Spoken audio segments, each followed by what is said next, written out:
We have an updated drought monitor. As we can see here, this released just today. Drought conditions worsening across our area. We're talking about areas of severe drought extending. It did just cover places like Denver and into Boulder. Now it extends up the I-25 corridor into northern Colorado. On top of that, more moderate drought extending up to places like Craig and Steamboat into our northern mountains and into the northeast. Abnormally dry conditions. That coverage zone extending as well. We need the moisture. We haven't seen any of it, and we are not likely to see any for some time. And across the board, from a statewide perspective, more severe drought down into the southeast. So keeping our eye on that when we should normally be keeping our eye on cooler temperatures. Our average first freeze normally happens on October 7th. Last year it was on the 13th.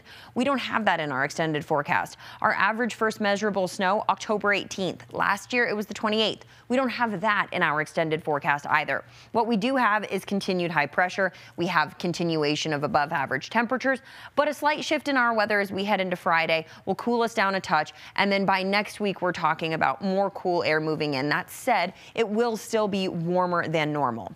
For today, expect a little bit of smoke to linger into parts of far eastern Colorado. Otherwise, the rest of us will maybe see a little bit of areas of light smoke into the afternoon. Not impactful, just something you may notice moving through your Thursday. The other thing we'll notice, the summer-like weather. Well above average for this time of year. We're talking 15 to 25 degrees across the state above where we should normally sit. That brings our high temperatures into the Denver area into the mid-80s.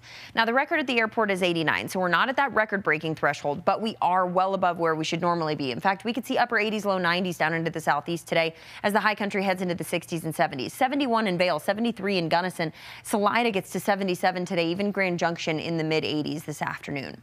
We're quiet on Futurecast for our Thursday. A little bit of cloud cover late tonight. And by tomorrow morning, we'll have a cold front come in. Winds will shift out of the northeast, and our temperatures will slide into the mid-70s for our afternoon highs, which will feel a little bit better.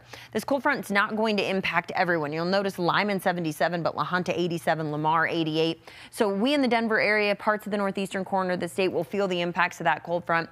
It'll still stay well above average, pretty consistent from today into tomorrow for the high country, but we'll start to feel a little more like fall as we do head into next week. As you'll notice, by today 84, by tomorrow 74, and then we're back into the 80s on Saturday with the touch of a breeze coming in, so could see some fire danger across the state increase. Heading into next week, lots of sunshine. Dry weather is persistent through our extended forecast, but temperatures at least slide into the 70s, so we're closer to normal for high temperatures heading into next week.